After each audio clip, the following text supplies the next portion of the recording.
In today's video, we are going to be discussing some major news surrounding Brandi Rhodes, Johnny Gargano, and of course, NJPW and AEW having a super show. As always, I keep you guys updated 7 days a week on everything happening in pro wrestling. If you guys want more videos like this, feel free to subscribe. If you're a current subscriber, I just want to say thank you. We are doing tremendous things this year, and I greatly appreciate you and all of the channel members who have taken the step forward to support this channel. With that being said, we're going to kick things off. We're going to talk about Brandi Rhodes because, well, a lot of people still think this is a work, and I guess technically it could be, right? But Brandi Rhodes has filed for some trademarks post AEW. In fact, she has officially locked down Brandi Rhodes as a trademark as an in-ring wrestler. Also, she has produced a new trademark for a shot of Brandi, which was her YouTube show. Obviously, it was produced under AEW previously. Now, what's really interesting is when it comes to trademarks, and I've talked about this before, I mean, technically wrestlers can lease their trademarks to other companies and stuff like that. You can always pay like a license fee and whatnot. But I find the trademark situation to be very, very interesting because with Brandi Rhodes trademarking a shot of Brandi, that tells me she has plans to continue this show. Now, whether or not that happens under her own personal YouTube channel, or perhaps maybe even Brandi Rhodes considers, you know, selling the rights of this to perhaps, you know, another production company or whatnot, there are clear plans for Brandi Rhodes to stick around despite not having any sort of possibilities with WWE. Because as of right now, there is no rumors that suggest Brandi Rhodes is headed to WWE.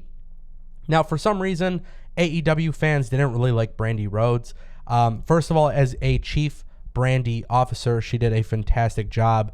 Those partnerships that she gained for AEW in such a short period of time within 3 years, I mean, those are significant achievements that should be celebrated, especially for AEW, considering that they were a new wrestling company. I think Brandi did an exceptional job. Now, you can talk about Brandi Rhodes as a character, on-screen character with the promos and the wrestling and whatnot.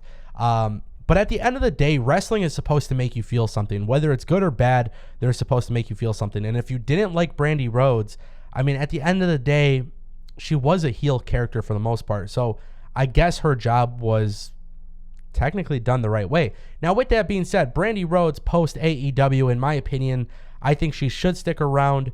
I think there's a lot of opportunities for her to possibly get in the media side of things. We've seen what Renee Young has done with launching her own show. I think a shot of Brandi could be a very good platform, perhaps for more wrestlers to come around, have kind of like these on-air interviews.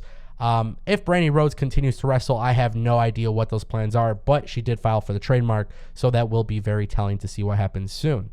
Now I want to talk a little bit about Johnny Gargano, because if you guys are not familiar with what's going on with Johnny Gargano, his son was recently born, Quill Gargano. You know, everybody's talking about this, and of course, there's been a lot of talk about whether or not Gargano was going to AEW, and there's been plans and things that have been pitched. Gargano has openly spoke about some of these things post WWE, and the reason why he chose to not stay around in WWE was for two reasons, largely. One being, obviously, he's going to stick around with Candice and his new baby, but also he wanted to have a little bit more control of the stuff that he was doing. So he's being very selective with his indie bookings, I should say. Now, I'm not ruling out Johnny Gargano in AEW. In fact, Dave Meltzer has gone far as saying that, you know, there's a couple other people that would probably debut in AEW before him. But I also want to make it very clear, if Johnny Gargano is not in fact going to AEW, it's not a big deal if he does or doesn't. I think Johnny Gargano has a chance right now to be a prominent star within any company.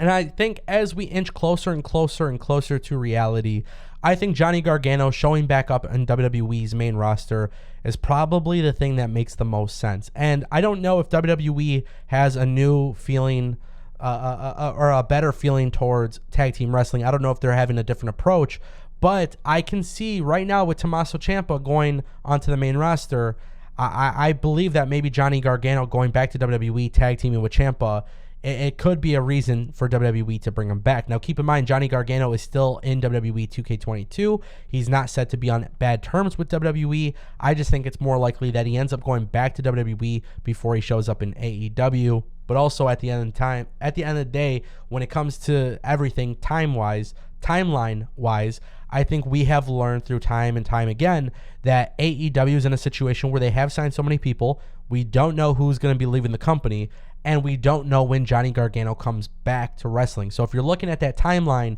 there's a lot of variables here. Not a bad thing. I just think if you're WWE, you got to make a strong play at Johnny Gargano. And if you're Johnny Gargano, you have to decide what you want to do. And I think deep down inside, Johnny Gargano wants to wrestle, and I totally understand why AEW fans want him. But he is not committing to anything right now, and I think that says a lot about Johnny Gargano. I think a lot of people have assumed very fast that he was going to AEW, and that's not a sure thing. All right, guys, I want to talk about AEW and New Japan Pro Wrestling having a super show. If you guys have been following my channel for a couple years now, you would know since the beginning of AEW, the relationship with New Japan got off to a rocky start. And as time went on, things started to get better. Obviously, leadership in New Japan changed as well. But as time goes on, we have seen New Japan and AEW cross paths. Obviously, we all remember Ishii coming into New Japan. We also saw Kenta last year during Beach Break. As the world starts to open up a little bit more, Japan is starting to open up a little bit more.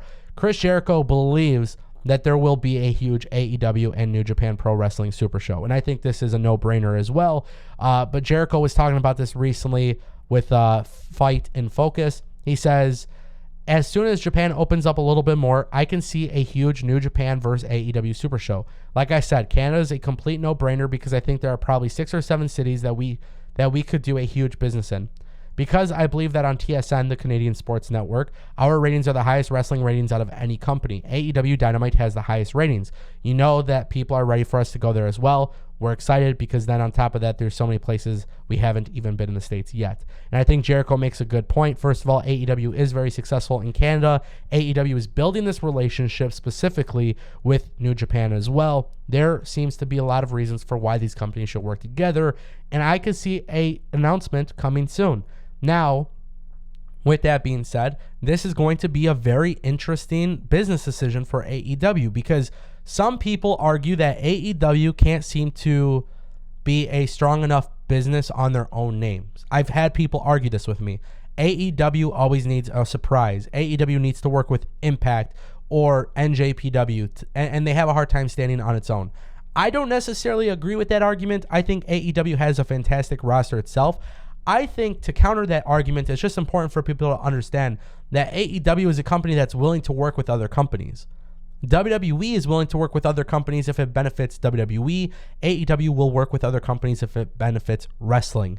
And that's the difference. I don't think this is really an argument that suggests that perhaps AEW is, they're reliant on other people. I think AEW knows exactly what they're doing. I am all for AEW versus NJPW, but I also very well believe that Impact, MLW, AAA, and every other company that is small should also have some sort of input into this pay-per-view. That is my belief. Let me know what you guys think in the comment section down below, and I'll see you next time.